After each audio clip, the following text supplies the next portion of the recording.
حج committee نے گزشتہ روز عازمین حج کے انتخاب کے لیے قرعہ اندازی انجام دی۔ تلنگانہ کے محفوظ زمرے سے 3690 عازمین بشمول عام زمرے کے عازمین کا انتخاب کیا گیا۔ ریاست کو جاریہ سال حج کے لیے 3743 عازمین کا کوٹا الاٹ کیا گیا۔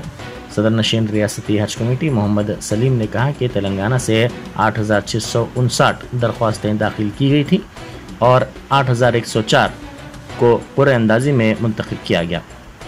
محفوظ زمرے میں 70 سال سے زائد عمر کے افراد میں 479 اور بغیر محرم کے 76 خواتین کا انتخاب بغیر قرعے کے انجام دیا گیا۔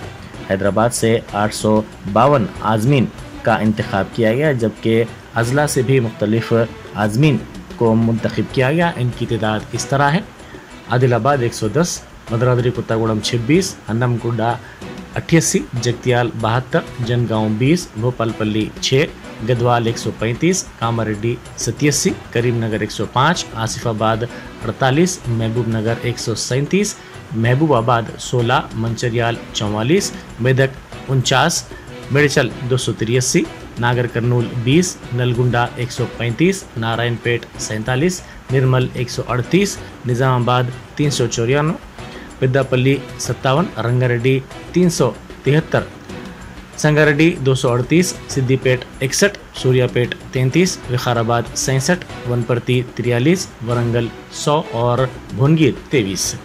ملک اور سرسلہ سے کسی بھی عازم کا انتخاب نہیں کیا گیا کیونکہ ان دونوں اضلاع سے ایک بھی درخواست داخل نہیں کی گئی۔